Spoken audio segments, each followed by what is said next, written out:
మీ అందరికి నా వందనాలు, దైవదాసుడికి నా వందనాలు.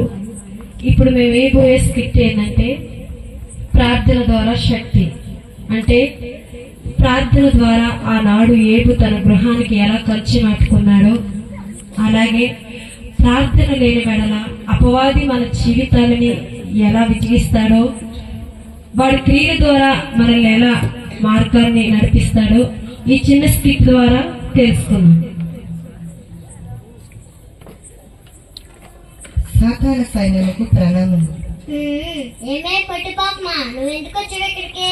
పెద్ద గురువు గారిని కలవటానికి వచ్చాను. మన గురువు నాశనం చేసేదానికి వెళ్ళన్నాడు. ఇందుకీ నీ పేరేంటి? సిగరెట్ పాపం. ఏంటి? నాకు పేర్లా ఉండవు, ఏదో పేరు పెట్టి పిలుస్తుంటారు. నా పేరు తలుపులు, నా పేరు మెలుకులు. సర్వలోక నాయక, అది భయంకరుడు, అబద్ధ ప్రేమిక, అబద్ధ ప్రేమిక, సాతాను రాజు.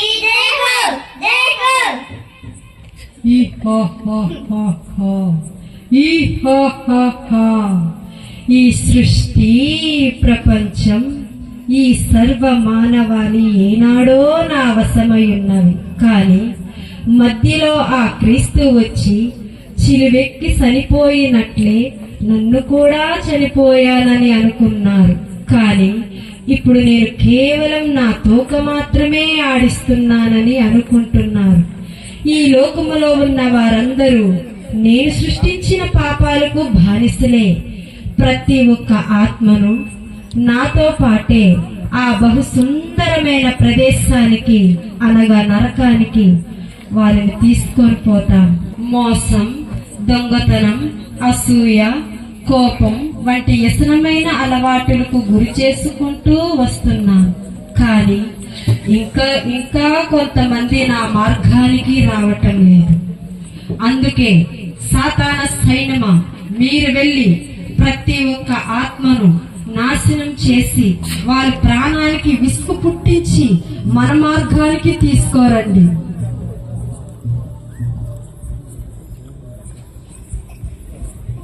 నువ్వు ఇటు తిరగరా, ఇటు తిరుగుతుండాల నువ్వు. సాతాన రాజుకు ప్రణామములు. ఏరా చిన్న పాపమా, నువ్వింత చిన్నగా ఎలా ఉన్నావురా? ఇక్కడ అన్ని పెద్ద పాపములే. ఇంతకీ నువ్వెక్కడ పుట్టితివి? చెప్పటం ఎందుకు గురువా, చూపిస్తాను.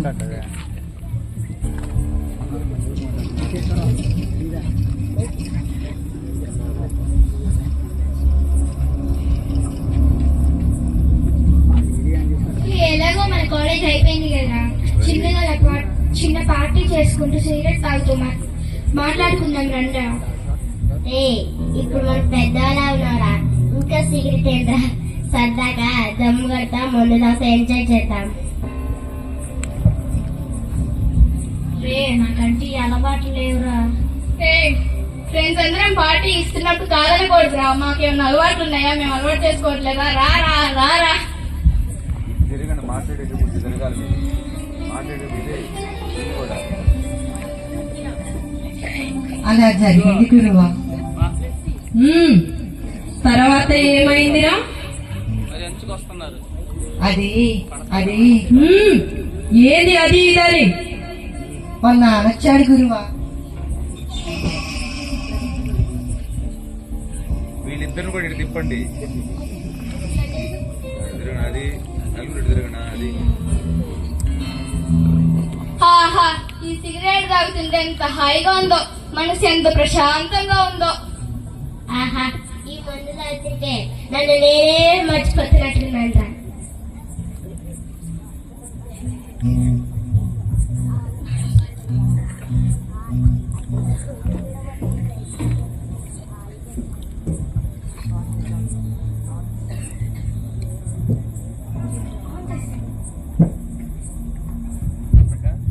రే అశోక్, ఏంట్రా నువ్వు చేస్తున్న పని? తను పడే ఇట్లా.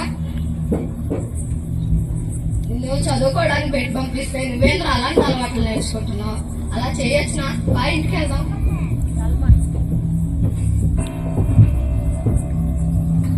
మేరీ అబ్బాయి వచ్చాడు త్వరగా. ఏమా సార్, ఎలా ఉన్నావు? బాగున్నావా? ఎలా చదువుతున్నావు? బాగా చదువుతున్నావా? ఏది ఎలా ఉన్నావు? ఏమైంది? ఏమైంది విజయ్? నానా బాగున్నావా? ఏంది ఎలా ఉన్నావు? బాగా చదువుతున్నావా? ఏంది ఎలా ఉన్నావు? ఏమైందండి? ఇవాళ ఏం చేశాడో తెలుసా? మనం చదువుకోవడానికి పెట్టి పంపిస్తే చెడు అలవాట్లు నేర్చుకుంటున్నాడు. అక్కడి నుంచి నేను తీసుకుని వచ్చాను. అవునా? అలా చేస్తున్నావా? అలా చేయకూడదు నాన్న, తప్పు కదా. విజయ్, ఈ మధ్యంతో వాడు మనతో లేడు కదా, కుటుంబ ప్రార్థనలో కూడా లేడు. ఇంటి నుంచి మన దగ్గర ఉంటాడు కాబట్టి కుటుంబ ప్రార్థనలో పెట్టుకుందాం. రండి అందరూ కలిసి ప్రార్థన చేసుకుందాం. అయ్యా తండ్రి, నా కుమారుడు చేసిన తప్పుని క్షమించాయా. ఇక నుంచే నా బిడ్డ నీరు లోపడి జీవించరాక నీ కృపని దయచేయమని అడుగుతున్నాను. తండ్రి, నా కుటుంబాన్ని అంతటిని జ్ఞాపకం చేసుకోండి తండ్రి. ఆమె అలా జరిగింది గురువా. వాళ్ళు అలా ప్రార్థన చేయగానే తెల్లని వస్త్రములు ధరించి ఇంత పెద్ద కత్తి తీసుకొని నన్ను తరిమారు గురువా. ఇంకా ఈ మానవులు ఏదో విధంగా ప్రార్థన ద్వారా నన్ను లేకుండా చేయాలనుకుంటున్నారు. ఎంతో మంది భక్తులను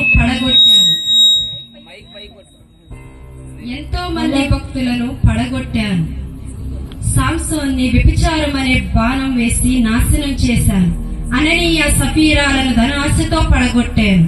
సలోమోన్ అనే జ్ఞానిని లోక ఆశలతో లొంగదీశాను.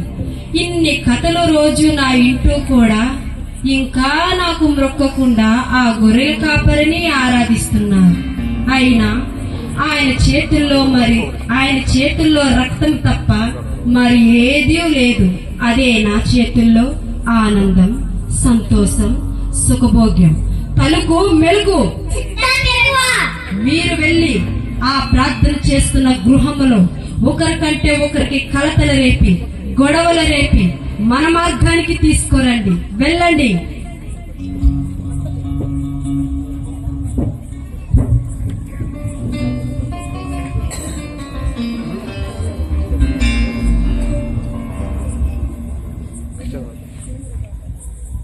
దండలు అమ్మగారు, మీ ఇంట్లో ఏదైనా పని ఉంటే చెప్పండి అమ్మగారు, పని చేసుకొని బతుకుతాము.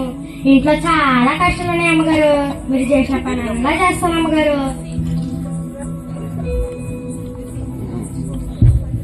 చేర్చుకో, పనిలోకి చేర్చుకో, బాగా చేసి పెట్టండి, చేర్చుకో. మీ పేరేంటి? రత్తాలు అమ్మగారు. సరే రత్తాలు, రేపటి నుంచి పనిలోకి వచ్చా.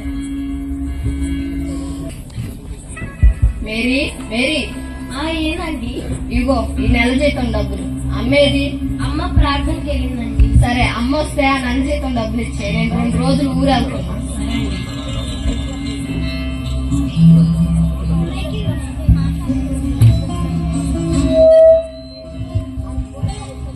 అమ్మగారు, అయ్యగారు జీతం మీకు ఇవ్వకుండా మీ అమ్మగారికి ఇస్తున్నాడే?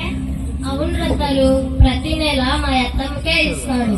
ఎందుకంటే ఇల్లంతా చక్కబెట్టేది మా అత్తమ్మే కనుక ఇంక నాకేం కావాలి? అమ్మగారు మీరు అలా అంటున్నారు. మీరు మాత్రం చదువుకోలేదా? మీకు మాత్రం జ్ఞానం లేదా? ఇల్లు చక్కబెట్టుకోవటం రాదా? అయినా ఈ ముసలోళ్ళు ఎంతకాలం ఉంటారు? ఇల్లు చక్కబెట్టుకోవాల్సింది మీరే కదా.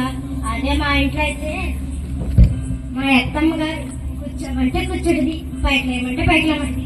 ఏవాళ్ళు అమ్మగారు, ఇవన్నీ నాకెందుకు? అవునే కదా.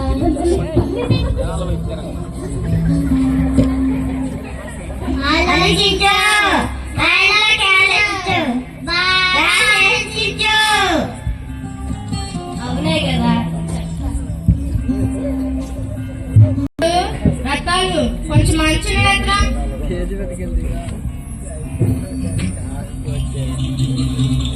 కోడలి పిల్లది కనిపించట్లేదు.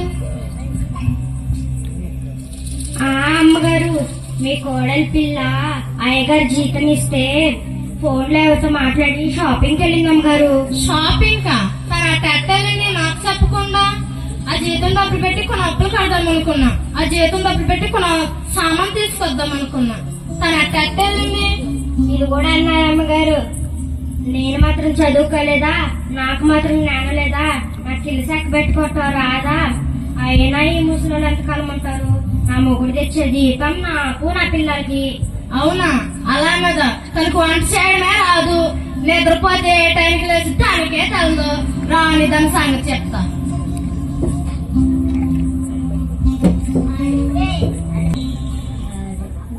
అడుగు, నీ కోడలు పిల్ల వస్తుందా? అడుగు, అడుగు, వస్తుంది, అడుగు.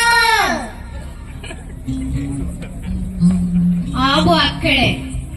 ఎక్కడికి వెళ్ళేసి వస్తున్నావు? కనబడట్లేదా? షాపింగ్కి వెళ్ళేసి వస్తున్నా. అబ్బాయి జీతం డబ్బులు ఇచ్చాడా? ఇచ్చాడు. ఆ జీతం డబ్బులు నాకే ఇవ్వాలని తెలుదా?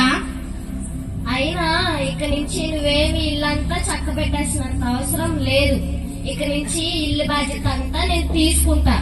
అయినా మా ఆయన తెచ్చే జీతం నాకు నా పిల్లలకి.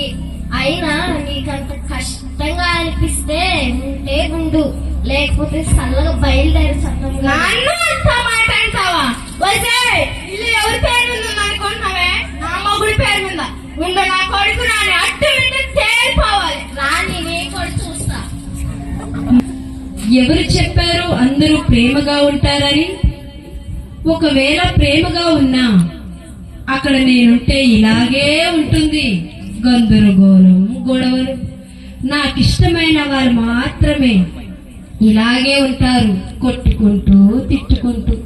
అది వాళ్ళ తప్పు కాదు, వాళ్ళల్లో కలిగించే నా కోపం, ద్వేషం.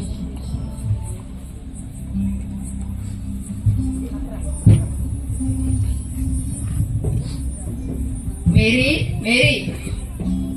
బాబు విజయ్, ఈ రోజు నీ భార్య నన్ను ఎన్ని మాట్లాడినది నీకు తెలుసండ్రా. ఇంట్లోంచి బయటికి వెళ్ళిపోమంటుంది బాబు. పైగా నన్ను ముసలిదంటుంది బాబు. అమ్మాయి మనకు వద్దురా. ఏమండి, ఒక్క క్షణం కూడా నేను ఇంట్లో ఉండనండి. మీ అమ్మ నా మాటలు నేను భరించలేకపోతున్నానండి.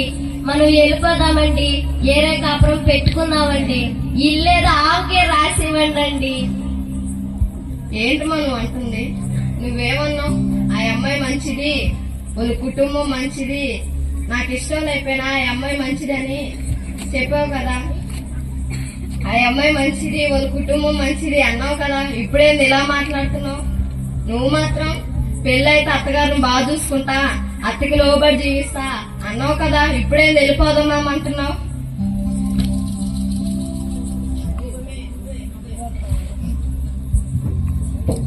తెలుసు రత్తాలు. అయ్యగారు, నువ్వు వచ్చిన కాడ నుంచే మాకు ఈ గొడవలు మొదలయ్యాయి. నువ్వు రాకముందు మాకు ఈ గొడవలు లేవు. నువ్వు ఉంటే ఉండు, లేకపోతే వెళ్ళిపో. రా, మాతో కలిసి కుటుంబం ప్రార్థన చేసుకుందాం. అయ్యా ప్రభువా, నా కొడల్ని బాధ పెట్టిన మాట్లాడినందుకు నన్ను దయతో క్షమించండి. అయ్యా తండ్రి, మా అత్తని నేను బాధపట్టే మాట్లాడినందుకు నన్ను దయచేసి క్షమించండి అయ్యా. తండ్రి, అక్కడ మాటలు ఇక్కడ చెప్పకుండా, ఇక్కడ మాటలు అక్కడ చెప్పకుండా నన్ను క్షమించండి తండ్రి. తండ్రి, నా కుటుంబం చేసిన తప్పుని క్షమించండి తండ్రి. ఆమె